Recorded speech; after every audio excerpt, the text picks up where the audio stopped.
오늘도 하나님의 말씀 가운데 여러분들 은혜 받는 그런 은혜의 시간 되기를 예수님의 이름으로 축복합니다. 오늘 신앙의 업그레이드 시리즈 두 번째 시간, 멈추지 말고 전진하기라는 제목으로 함께 은혜를 나누고자 합니다. 업그레이드는 완전히 바꾸는 거예요. 바꾸는 거. 자, 시편 23편의 시편 23편의 말씀은 많은 이들에게 힘이 되는 말씀이기도 합니다. 그중 가장 힘들고 어려운 상황 가운데서 우리에게 뭔가 용기를 주는 듯한 그런 구절은 특별히 4절이라고 할 수 있습니다. 시편 23편 4절의 말씀, 내가 사망의 음침한 골짜기로 다닐지라도 해를 두려워하지 않을 것은 주께서 나와 함께 하심이라. 주의 지팡이와 막대기가 나를 안위하시나이다. 이 말씀을 쉬운 성경으로 번역하면 이렇게 나와 있습니다. 비록 내가 죽음의 그늘이 드리운 깊숙한 골짜기를 지난다 해도 내게는 아무 두려움이 없으니 주께서 항상 내 곁에 계셔서 권능의 지팡이와 막대기로 나를 잘 보살펴 주시기 때문입니다. 그래서 두려워할 이유가 없다는 것입니다. 이 구절의 말씀은 우리가 신앙생활을 하는 여정 가운데, 또 삶의 여정 가운데 이 세상의 압제와 핍박, 그 두려움을 가진 이들에게는 큰 위로와 용기가 되는 말씀 구절이기도 합니다. 눈에 보이는 현실적 핍박은 나를 두렵게 하지만 내 안에 계신 하나님께서 나와 함께 하시고 나를 항상 보살펴 주시니 나는 아무 두려움을 가질 필요가 없다는 것과 마찬가지입니다. 지금 여러분들의 신앙의 여정 가운데 매우 힘듦과 고통, 어려운 분들이 계시다면 이 말씀이 위로가 되길 예수님의 이름으로 축복합니다. 여러분의 삶의 두려움은 주님이 여러분과 함께 하시고 보호하시기 때문에 두려워할 이유가 전혀 없다는 것이죠. 세상적인 이유든 신앙적인 이유든 누구나가 피할 수 없는 것은 바로 거대한 문제와 시험, 또 환난이라는 장벽이 있다는 겁니다. 장벽에 비하면 우린 극히 작은 존재이기 때문에 그것을 낮든 높든 간에 뛰어넘기란 쉽지 않다는 말이죠. 여러분의 예전에 이제 운동회 때 하면 달리기 시합을 하지 않습니까? 그런데 일반적으로 달리는 달리기 시합과 또 하나의 달리기 시합을 보면 장애물 달리기가 있습니다. 여러분, 통상적으로 생각할 때 그냥 장애물이 없이 달리는 달리기가 숨이 찰까요? 아니면 장애물이 더 숨이 찰까요? 장애물이 숨이 찹니다. 그만큼 장애물이 있을 때 우리는 일반적인 우리의 마음과 형편과 상황보다 더 많은 힘을 요구하고 더 많은 발판을 도움 삼아 걸어가야 할 그러한 동기들이 더 많이 세워져야 한다는 것이죠. 그냥 달리는 힘과 장애물이 앞에 있는 상태에서 그것을 뛰어넘는 달리기의 체력 소모와 다른 것처럼 우리의 인생 가운데서도 아무 어려움 없이 장벽 없이 걸을 때는 순탄하게 걸어갈 수 있지만 장애물이라는 것이 있을 때는 우리가 좀 더 힘을 내야 하고 더 숨이 차오르고 더 힘이 든 상황이 오기 마련이라는 겁니다. 왜냐하면 간단하게 말한다면 장애물을 넘어야 하기 때문입니다. 장애물을 넘어야 하기 때문에. 여러분, 장애물 달리기의 룰은 정확합니다. 그 장애물을 뛰어넘어야 합니다. 그냥 지나가거나 피해 간다고 해서 아무리 그 사람이 피해 가서 1등을 한다 하더라도 그 사람은 1등을 할 수가 없습니다. 실격합니다. 왜냐하면 그 룰을 넘지 않았기 때문입니다. 그렇기 때문에 다음을 위해서는 우리가 필연적으로 뛰어넘어야 할 때가 있다는 말입니다. 우리들도 피하지 말아야 하고 그것을 우리가 정면으로 맞부딪히며 뛰어넘어야 할 때가 있다는 이야기죠. 멈춰야 할 곳이 아닌 전진해야만 하는 자리가 있다는 겁니다. 만약 고속도로에서 차가 60마일이나 80마일로 달리다가 갑자기 브레이크를 잡아서 차가 섰다고 생각해 보십시오. 여러분, 상상만 해도 끔찍합니다. 뒤에서 오던 차들은 아무것도 모르고 자기가 유지하던 그 속도대로 오다 보면 겹겹이 사고가 나서 큰 대형 사고가 일어나게 될 것입니다. 우리의 신앙도 마찬가지라고 생각합니다. 그저 우리가 멈춰야 할 자리가 아닌 그 자리가 전진해야 함에도 불구하고 우리가 그 자리에서 좌절하고 멈춰 있다면 우리에게는 큰 고통과 아픔이 더할 나위 없이 더 가중된다는 이야기입니다. 장애물은 반드시 뛰어넘어야 할 순간이 우리들에게도 있다는 이야기입니다. 바로 오늘의 말씀이 장애물을 넘어가기 위해 멈추지 말아야 할 자리와도 같습니다. 이제 블레셋 사람들이 이스라엘 사람들과 전쟁을 하기 위해서 공격해 옵니다. 그런데 거대한 한 사람인 블레셋 사람들의 진영에서 싸움을 돋고 있는 겁니다. 이 블레셋 입장에서는 뛰어난 용사이며 전쟁의 훈련을 강하게 받아왔던 그러한 사람이었기 때문에 그 군대가 높아지고 있다고 보시면 되는 겁니다. 그러면서 계속해서 그 사람이 이스라엘 진영에 압박을 주고 있는 겁니다. 누가 그랬을까요? 바로 가드 사람 골리앗 사람입니다. 사무엘상 17장 4절의 말씀, 블레셋 사람들의 진영에서 싸움을 도두는 자가 왔는데 그의 이름은 골리앗이요 가드 사람이라. 그의 키는 6규빗 한 뼘이다. 어떻게 골리앗이 장수가 될 수 있었을까? 그의 출생 배경, 가드라는 지역에 얽힌 사연이 있습니다. 이 가드는 블레셋 주요 성읍 중에 하나로서 이름이 암시하는 바와 같이 매우 풍요로운 도시였습니다. 특히 이 가나안 초기 원주민 가운데 하나로 거인족인 아낙 자손들이 거주하던 곳이었어요. 그러다 보니 이 거인족이었던 아낙의 혈통을 이어받은 것이 바로 골리앗입니다. 그러니까 그의 체구는 너무나도 클 수밖에 없었던 것이죠. 그의 키 사이즈로 나타나는 규빗은 약 45.6cm, 한 뼘은 22.8cm입니다. 6규빗 한 뼘이라 하면 약 290cm, 2m 90cm, 3m 정도 되는 키를 이야기합니다. 이런 거대한 자가 매일 아침마다 이스라엘 사람들에게 자기 자신과 싸울 사람을 빨리 앞장서서 내보내라 라고 계속해서 압박을 하고 있는 것입니다. 이스라엘 입장으로 본다면 궁지에 몰린 상황이겠죠. 당연히 거대한 골리앗이 그 앞에서 큰 소리치며 어떻게 해서든 빨리 전쟁을 요청하고 있는데 이스라엘은 그에 반하는 사람이 절대로 없는 것입니다. 그래서 골리앗은 키가 크다는 거대한 장점이 뒷받침되는 자신감을 가지고 이스라엘을 향하여 계속해서 전쟁을 신청하고 있는 것입니다. 사무엘상 17장 9절의 말씀, 그가 나와 싸워서 나를 죽이면, 여기서 나를 죽이면이라는 것은 골리앗 자신을 이야기합니다. 여기서 이 나를 죽인다라는 의미에는 너희는 나를 절대로 못 죽여, 너희가 어떻게 나를 죽일 수가 있어 라는 그 마음의 자신감을 가지고 당당함을 앞세우며 결코 너희들은 그렇게 하지 못할 것이야 라는 마음으로 이렇게 조건을 세우고 있는 것입니다. 나를 죽이면 우리가 너희의 종이 되겠고, 만일 내가 이겨 그를 죽이면 너희가 우리의 종이 되어 우리를 섬길 것이니라. 지금 골리앗은 누구도 자기 자신을 넘어뜨릴 사람이 없다라는 것을 확신하고 있는 거예요. 그렇기 때문에 이 블레셋은 절대로 이스라엘의 노예, 이스라엘의 종이 될 수 없기 때문에 그 사실을 골리앗은 지금 역설적으로 표현하고 있는 것입니다. 자, 이쯤 되면 이스라엘의 입장에서는 조건이 꽤 마음에 들어요. 그동안 블레셋의 압제 때문에 피곤하고 힘들고 어려웠던 이스라엘 백성의 입장에서 저 한 사람만 이긴다면 저들이 우리의 종이 된다는데 어떻게 보면 좋은 조건이죠.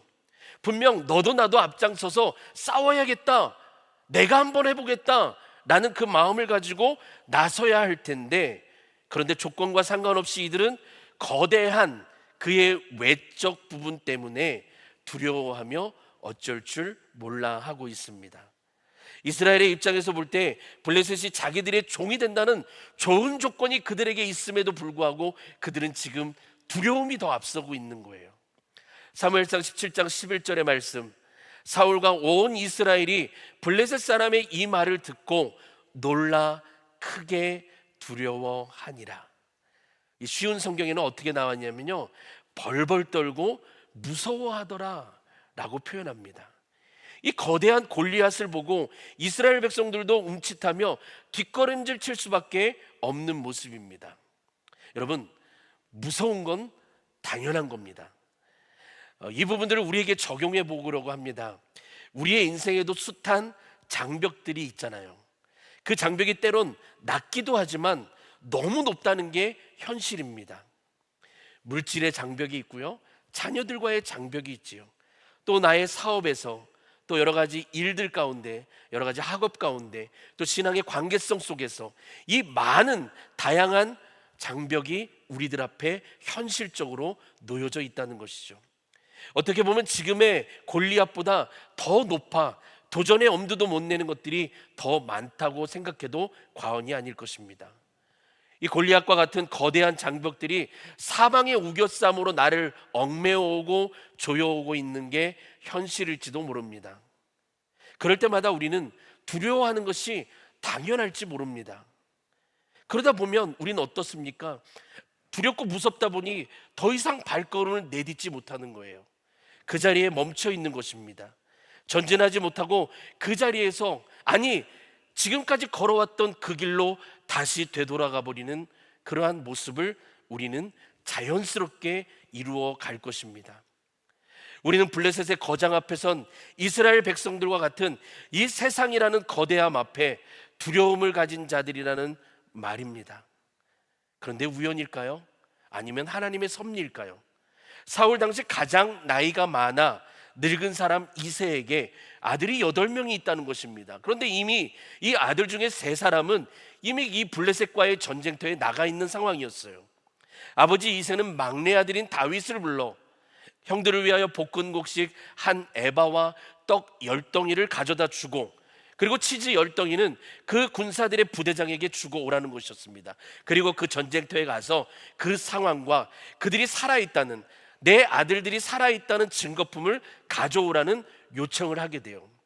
분명 전쟁터라는 곳에서는 피 터지게 싸우는 일들이 지금 이루어지고 있는 상황 속에서 하필이면 왜 이 순간 다윗에게 아버지는 심부름을 시켰을까요?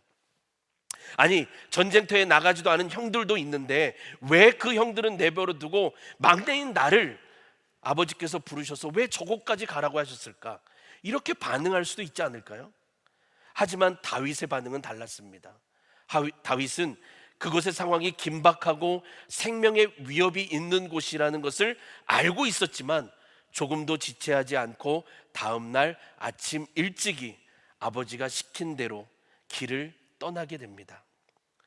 도착해 보니까요, 실제적으로 이스라엘과 블레셋은 전역을 갖추고 대치하는 상황이었어요.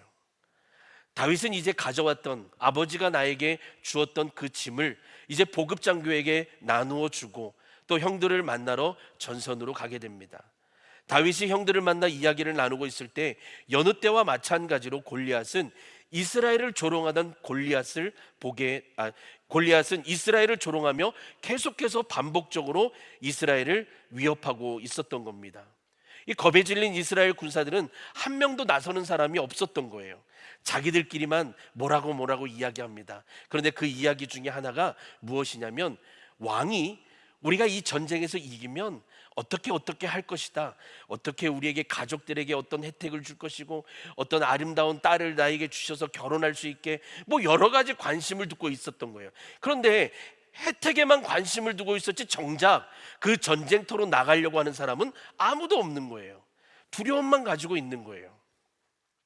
다윗은 그 이야기를 듣고 있다가 거대한 골리앗을 이길 경우 왕의 조건을 주변 사람들에게 다시 한번 듣게 됩니다. 그리고 나아가려고 하는데 하나의 장벽을 또 만나게 됩니다. 어떤 장벽이었나?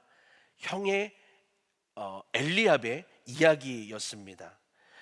맏형 엘리압이 다윗을 책망하며 무시하는 겁니다. 비단 엘리압뿐이겠습니까?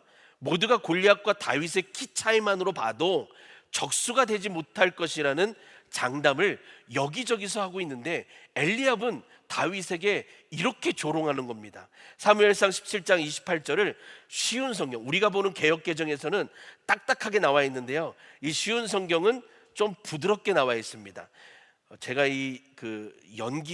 연기를 잘 못해서 그냥 읽어도 좀 이해해 주시기 바랍니다. 최선을 다할게요.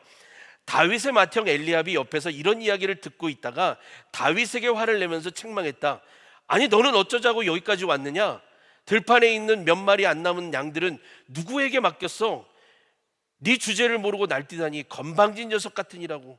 넌 지금 싸움판을 구경하러 온 거냐? 이게 성경에 있는 내용이에요. 자, 다윗의 형인 엘리압은 인간적인 차원에서 네 다윗, 너가 주제 파악도 못하고 지금 이곳에 와 있다는 것 자체가 다윗을 조롱하는 겁니다. 책망하는 거예요. 네가 어떻게 여기까지 왔어? 네가 지금 이루어야 할 그 양들은 어떻게 하고 어떻게 그 책임을 지지 않고 여기까지 왔느냐 하며 책망하고 있는 거예요. 어떻게 보면 엘리압이 보기에 다윗은 철없고 별 볼 일 없고 그냥 맏형인 엘리압이 보기에 다윗은 그저 막내인 동생일 뿐이었던 겁니다. 사실 우리들도 이런 인간적인 것에 무시를 당하며 살아갈 때가 종종 있습니다. 가까운 사람들이나 또 가족들에게 무시를 당했을 때 참 마음이 그 어느 때보다 더 상할 때가 있습니다. 우리들을 바라보는 그런 시선이 따가워 지레 겁먹고 멈출 때도 있었죠. 그래, 나는 아무것도 할 수 없는 존재인가 보다. 내가 살아가는 이유가 역시 부모님에게도 누군가에게도 도움이 되지 못하구나. 나는 자신감을 잃어버리고 용기조차도 잃어버려 하나님의 비전을 상실하게 되고 무언가 하려고 했던 도전조차도 포기했던 때가 여러분들에게 있었을 것입니다. 형이기 때문에 동생을 바라봤던 시선과 거대한 거구이기 때문에 조그마한 다윗을 바라봤던 시선은 현 시대 속에서 자신감을 잃어버린 무기력한 우리들, 바로 신앙인인 우리의 모습이 아닌가 생각되어집니다. 하나님을 도움 삼아 하나님을 의지함으로 나아가야 함에도 불구하고 우리는 누군가의 무시 때문에, 누군가의 자신감 결여라는 그 책망과 훈계 때문에 나서지도 못하고 도전하지도 못하고 그냥 그 자리에 멈춰 포기하게 된다는 것이죠. 사울은 어땠나요? 이제 그의 태도를 사울 왕이 듣게 되고 다윗을 데리고 오라 합니다. 사울도 저자와 한번 붙어보겠다는 결심을 한 다윗에게 형 엘리압과 같이 똑같은 반응을 합니다. 네가 어떻게? 너는 아직 어려. 골리앗은 지금까지 전쟁을 위해서 많은 훈련을 했는데 너는 고작 양치기밖에 안 했잖아. 그런데 네가 어떻게 이길 수 있겠어? 이게 대부분의 사람들의 시선적 반응이기 때문에 이런 부분의 치우침은 어쩔 수 없다는 것이죠. 사실 사람들의 시선과 판단은 우리를 자신감 없는 사람으로 매도할 때가 너무나도 많다는 겁니다. 그래서 시작도 하기 전에 벌써 가슴이 벌렁벌렁 두렵고 도전할 용기조차도 갖지 못하는 게 현실이 되어버렸습니다. 그러나 하나님의 시선은 다르다는 것입니다. 가족이, 가까운 사람이 나에게서 위대한 사람이라는 위치 때문에 출생 과정이나 성장 과정 때문에 나를 무시한다 할지라도 하나님이 세우신 사람은 하나님께서 인정해 주신다는 사실입니다. 하나님은 키가 작다고 해서 무시하지 않으십니다. 하나님은 물질이 적다고 해서 그 사람을 내팽겨두지 않으십니다. 너의 주변에 명예가 있느냐, 너의 주변에 많은 사람이 있느냐, 그것으로 하나님은 그를 쓰고 안 쓰고의 기준을 삼지 않으세요. 그의 열정, 그의 믿음, 그의 헌신, 이 모든 것을 누구를 위해 사용하고 있는가, 누구를 위해 사용하기 위해서 그는 지금 발걸음을 돋고 있는가. 만약 하나님을 위해서 그의 믿음과 열정과 헌신을 다 사용한다면 하나님은 분명히 그를 통하여 일하여 주십니다. 믿으시기 바랍니다. 하나님이 여러분들을 통하여 일하시는 것처럼 여러분들이 그의 열정, 헌신, 믿음을 하나님께 쏟아부으면 세상 사람들이 뭐라 해도 우리는 하나님께 인정받고 쓰임받을 수 있다는 것이죠. 여러분, 누가 알았습니까? 기드온이 하나님께서 인정하시는 큰 용사가 될지. 한낱 밀을 포도주의 틀에서 타작하던 므낫세 중에 지극히 작은 자였습니다. 그런데 하나님의 손에 들려지니까 그가 하나님께 쓰임 받더라는 거예요. 그래서 사사가 돼서 그 열악하고 죽어져가고 흑암의 권세 앞에 있는 그 이스라엘을 구원하기 위해서 사사의 역할을 감당한다는 것이죠. 사사기 6장 12절의 말씀, 쉬운 성경으로, 그때 주의 천사가 기드온 앞에 나타나서 말했다. 강한 용사여, 주께서 너와 함께 하신다. 아멘. 강한 용사가 되는 것은요, 우리가 운동을 열심히 해서 강해지는 게 아니에요. 주님이 우리와 함께 하셔야 우리는 강한 용사가 되는 것입니다.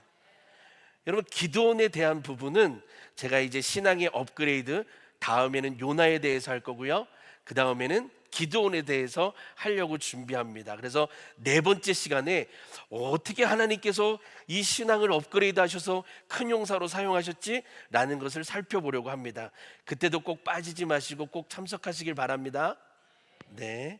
여하튼 주님의 함께 하심은 멈춤이 아닌 하나님을 의지하며 전진해 갈 수 있는 용맹함을 갖게 되는 이유를 충분히 주셨다는 거예요.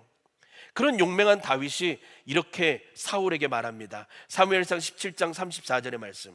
다윗이 사울에게 말하되 주의 종이 아버지의 양을 지킬 때에 사자나 곰이 와서 양떼에서 새끼를 물어가면. 좀 잘린 느낌이 나시죠? 왜냐하면 제가 이 다윗이 사울에게 말하되 라는 부분을 설명해 드리려고 해요. 사실 우리가 보는 개역개정은 있는 그대로를 표현합니다. 다윗이 사울에게 말했다 라는 표현적 그대로 반응합니다. 그런데 이 세번역이나 쉬운 성경의 성경을 보면요, 거기에는 이렇게 나와 있습니다. 다윗이 자기 뜻을 굽히지 않고 사울에게 말했다. 이 말은 무엇입니까? 지금 자기 뜻을 굽히지 않았다는 말은요, 고집이 세다는 의미를 말하지 않습니다. 당당하고 의욕에 가득 차 있는 상태를 말하는 거예요. 그래서 양떼를 지금까지 자기는 지켜왔고, 사자나 곰이 와서 양을 물어가면 장장 뒤에 쫓아가서 때려 쓰러뜨리고 맹수가 덤벼들면 그 머리채를 붙잡고 때려 죽일 수 있었다는 거예요. 그래서 그거는 염려하지 말라라는 거예요. 그래서 다윗은 사울이 무시함 가운데 그것을 굽히지 않고 나는 나아가겠다라고 이야기하는 것입니다. 여러분, 그러니 이 모든 것들을 때려잡았던 다윗이 블레셋과 같은 그 거장 골리앗이 서 있다 할지라도 자기 자신이 생각하기에 짐승들과 뭐 다를 게 뭐가 있냐는 것이죠. 얼마나 당당합니까? 다윗이 싸울 수 있는, 열심히 운동해서 싸움을 잘해서 그런 깡으로 이야기했습니까? 절대 아닙니다. 무언가 힘과 권력, 무기가 나에게 많이 있어서 그 무기가 있었기 때문에 그것을 믿고 그렇게 자신감이 출중했던 건가요? 그렇지도 않아요. 전혀 그렇지 않았습니다. 사자의 발톱과 곰의 발톱에서 구해주신 오직 주님께서 틀림없이 하나님의 이름을 모독하는 블레셋 군대를 이기게 해주실 것이다라는 그 확신 하나만 있었기 때문에 그는 거장 골리앗이 그 앞에 서 있다 할지라도 두려워하지 않았던 것입니다. 이런 분명한 하나님에 대한 확신이 여러분의 입술 가운데 늘 고백되어지기를 예수님의 이름으로 축복합니다. 하나님은 강하시다. 하나님은 이기시는 분이시다. 자, 다윗이 골리앗과 같은 이 장벽에 멈추지 않고 전진할 용기와 담대함을 가질 수 있었던 이유는 주님이 나와 함께 하실 것이야. 그래서 아까 시편 23편의 말씀, 나를 보호하실 것이고 나를 어떤 곳에서든 지켜주실 것이다. 이 다윗도 그러한 확신을 가지고 있었던 것이죠. 이렇게 담담했던 다윗에게 사울은 그를 빌어주며 이제 갑옷을 입혀줍니다. 이제 머리에는 창과 투구를 씌워주었지만 다윗은 그것마저도 필요 없다고 다 벗어 제껴버려요. 드디어 다윗은 자기가 가지고 있던 양치기에 지팡이를 손에 들고 가는 길에 냇가로 가서 5개의 조약돌을 집어 자루에 넣어 골리앗을 향해 한 걸음 한 걸음 나갑니다. 자, 골리앗은 이스라엘 군대를 무시하고 싸움이 안 될 기세로 이미 승리했다라는 완전한 포부를 가지고 있었던 터라 다윗을 보고 그들은 절대로 무서워하지 않았습니다. 아니, 오히려 모욕감을 가졌겠죠. 아니, 저 녀석이 어떻게 나한테 덤벼? 내가 저 녀석과 싸워야 돼? 라는 모욕감을 가졌을지 모릅니다. 비교해 본데 정말 매치가 되지 않습니다. 큰 사람과 작은 사람. 그래서 더욱 자신만만한 마음으로 호통을 치며 더 자신감이 생기는 거예요. 그래서 블레셋 사람, 가드 사람 이 골리앗은 더 하나님을 모욕하고 하나님의 군대를 모욕하며 저주를 퍼붓습니다. 여러분, 얼마나 살벌한 분위기일까요? 공중의 새들과 들짐승들의 먹잇감이 되게 한대요. 흔적조차도 없이 만들어 버리겠대요. 골리앗이 그랬습니다. 너희들은 먹잇감이 될 것이다. 너희들 흔적도 없이 내가 사라지게 할 것이다. 대부분 이 골리앗의 강한 압박 때문에 여기서 우리는 주저합니다. 어차피 내가 가도 질 게 뻔하고 어차피 내가 쟤한테는 게임이 안 되기 때문에 용기조차도 내지 못합니다. 무기가 있었나요? 그냥 무기는 지팡이 하나, 물맷돌 5개였죠. 키 차이에서 벌써 싸움이 안 된다는 절망과 좌절에 그렇게 주눅들어 버립니다. 우리의 신앙에도 마찬가지인 것 같아요. 믿음의 당당함을 우리가 가져야 함에도 불구하고 우린 나약하다는 것입니다. 좌절해 버린다는 거예요. 도전도 못 해본 채 위축됨을 감출 수 없이 드러내 버립니다. 경건의 모양은 있으나 경건의 능력을 갖기는 싫어합니다. 그래서 신앙의 고난과 어려움 속에서 포기하는 결정을 내려버리고 심지어는 생명이 주님께 있음에도 불구하고 자기 마음대로 생을 마감해버리는 극단적인 결정을 하기도 합니다. 이게 우리 신앙인들의 단면적인 모습 속에 감추어져 있다는 겁니다. 즉, 환난 앞에 멈춰있는 나 자신을 발견한다는 것이죠.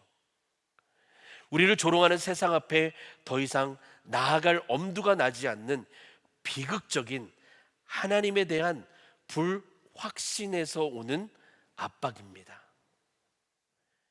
그러나 이런 마음을 가지고 있는, 이런 연약함을 가지고 있는, 이런 마음 속에 두려움을 가지고 있는 우리들에게 예수님은 이렇게 말씀하십니다. 요한복음 16장 33절의 말씀, 우리 한 목소리로 함께 읽겠습니다. 시작. 내가 이것을 너희에게 말한 것은 세상에서 환난을 당할 것이다. 그러나 용기를 내어라. 내가 세상을 이겼다. 아멘. 자, 세상은 우리에게 환난이라는 것을 주지만 그러나 용기를 내어라. 왜요? 환난이 주는 세상을 내가, 예수 그리스도인 내가 이기었기 때문이다. 그렇기 때문에 용기를 내라는 거예요. 어둡고 깜깜함 속에서 혼란스럽고 어지러운 마음의 불안함을 주기 위함이 아닌 이 평화의 마음을 주셔서 이 환난에 두려워 떨고 있는 우리들에게 마음의 안정감을 주기 위해서 환난 속에서 우리가 용기를 내야 한다는 것은 세상을 이기신 주님이 우리에게 분명하게 주신 말씀입니다. 세상의 거대한 골리앗 앞에 멈추어 불안에 떨고 있지 말고 세상을 이기신 주님을 믿고 담대하게 나아가봐. 세상에 환난이 있는 것 당연해. 하지만 용기를 내어봐. 내가 너와 함께 있으니까. 난 내가 두려워하는 세상을 이긴 예수이기 때문에. 예수님께서 여러분들에게 이런 말씀이 지금 힘들고 어렵고 문제 앞에 있는 여러분들에게 음성으로 들려지기를 예수님의 이름으로 축복합니다. 바로 이렇게 주님은 우리의 귓가에 이런 말씀을 주셨다는 것이죠. 바로 다윗이 주춤거리지 않고 전진해 나갈 수 있었던 힘은 그가 무기가 명확하게 골리앗을 이길 수 있는 완벽한 무기를 갖춘 것도 아니라 오직 여호와 만군의 하나님께서 자기를 지키실 것과 세상을 이기신 분이심을 확신하는 믿음, 이 믿음을 가지고 나아갔다는 것입니다. 그래서 그는 그 믿음을 가지고 용기 있게 전진할 수 있었던 겁니다. 사무엘상 17장 45절의 말씀, 다윗이 블레셋 사람들에게 이르되 너는 칼과 창과 단창으로 내게 나아오거니와 나는 만군의 여호와의 이름 곧 내가 모욕하는 이스라엘 군대의 하나님의 이름으로 내게 나아가노라. 아멘. 골리앗 앞에 선 다윗은요 약함 그 자체였습니다. 그가 뭐가 별 볼 일 있겠습니까? 양치기 소년에 불과했는데, 하지만 그는 골리앗이라는 훈련받고 전쟁에 능한 앞에서 그는 절대로 주눅들지 않았어요. 오히려 당당하게 너는 무기가 있지만 난 만군의 여호와 하나님의 이름을 의지하여 나아가겠노라 라는 그 자신감 하나, 그의 이름으로 나아가는 그 자신감을 가졌다는 것이죠. 여러분 상상해 보십시오.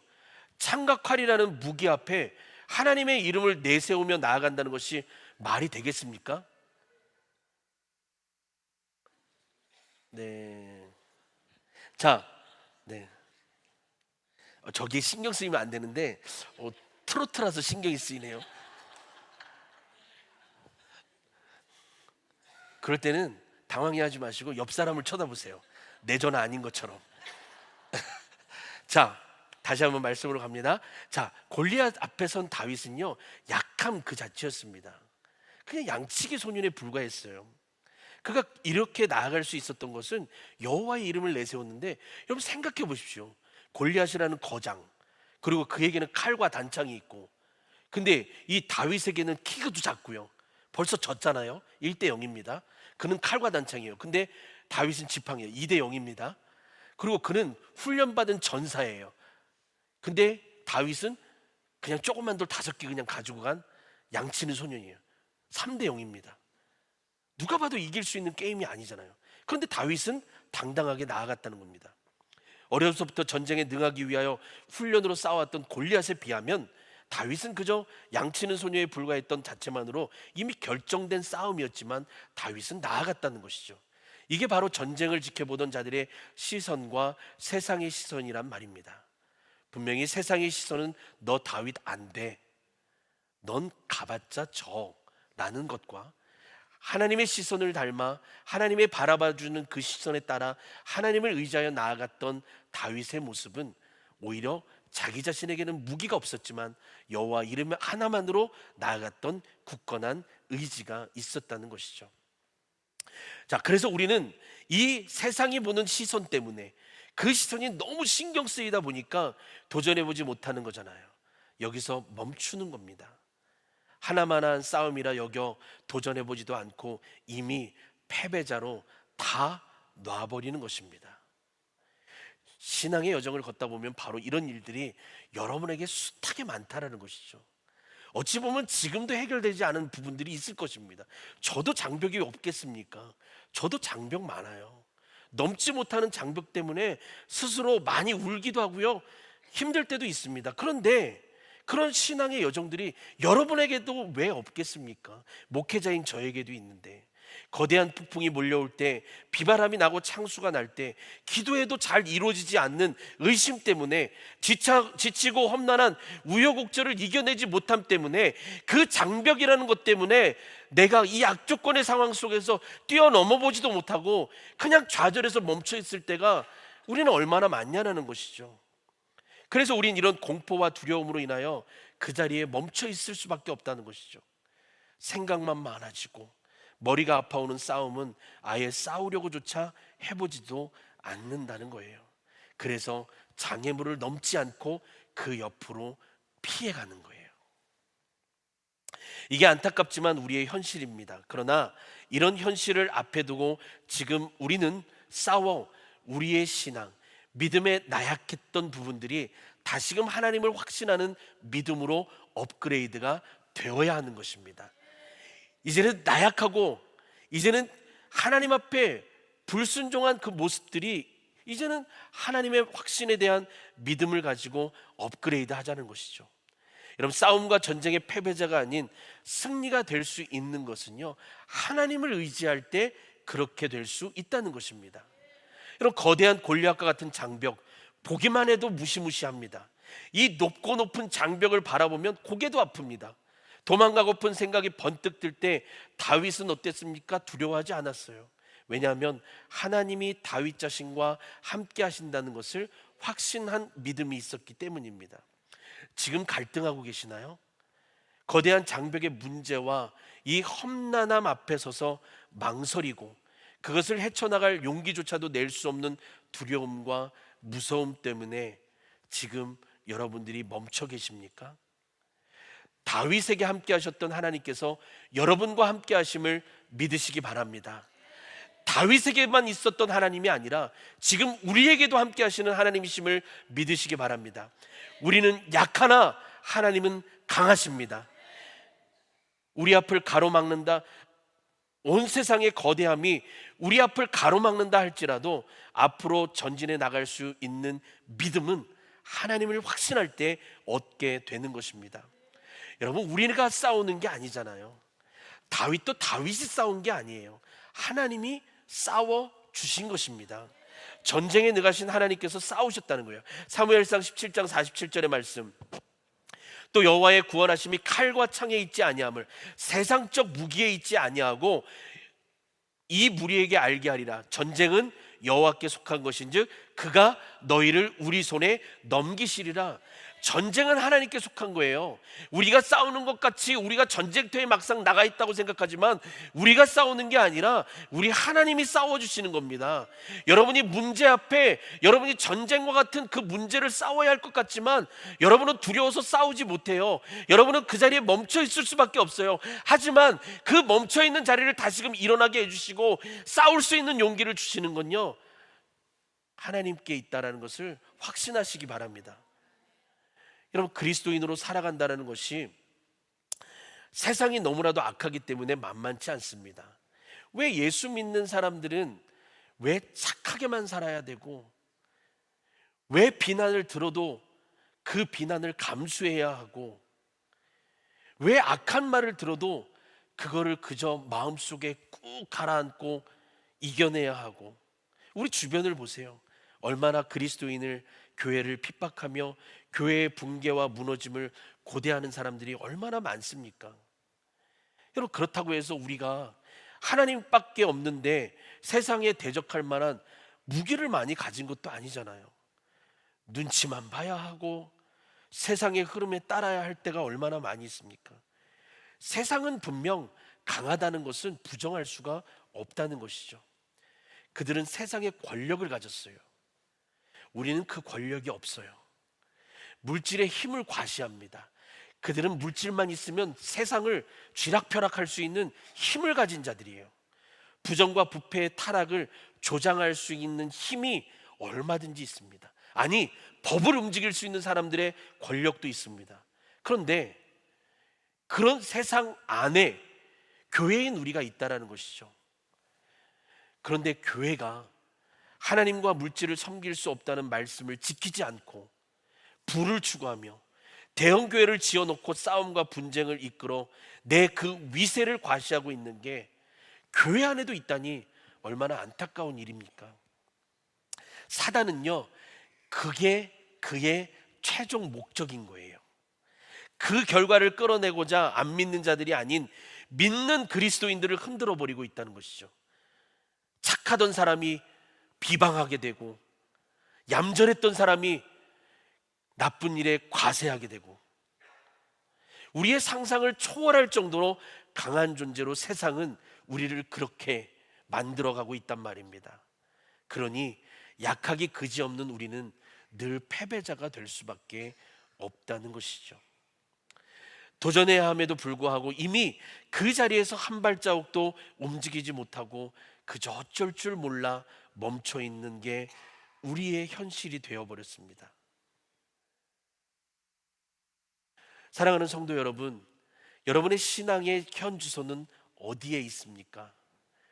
지금 멈춰 있는 현 주소라면 오늘 이 다윗의 말씀처럼 강한 확신과 하나님의 이름을 의지하여 다시금 그 자리에 일어나셔서 전진하시는 여러분들 되시기를 예수님의 이름으로 축복합니다. 저는 여러분에게 마지막으로 이렇게 선포하고 싶습니다. 지금의 자리에서 이제는 멈춤에서 전진하기로 업그레이드를 하십시오.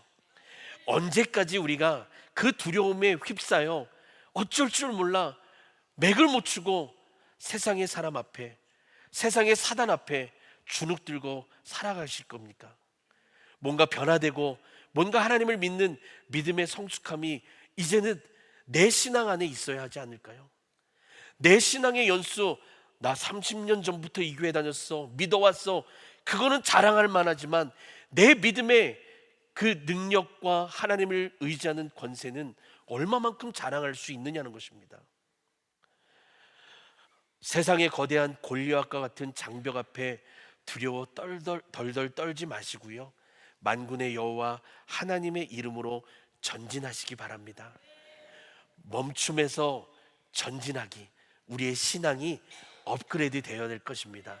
다윗은요, 하나님을 의지해서 그 전쟁에서, 누구도 상상하지 못한 그 전쟁에서 그는 오히려 사람들이 놀랄 정도로 역전을 하고 그는 승리하게 됩니다. 오히려 그 블레셋의 그 머리를 베어서 그 전쟁의 승리의 기쁨을, 그리고 블레셋 군대는 도망가게 하는 역사를 이루어 내었습니다. 여러분도 할 수 있습니다. 여러분도 영적 승리자가 될 수 있습니다.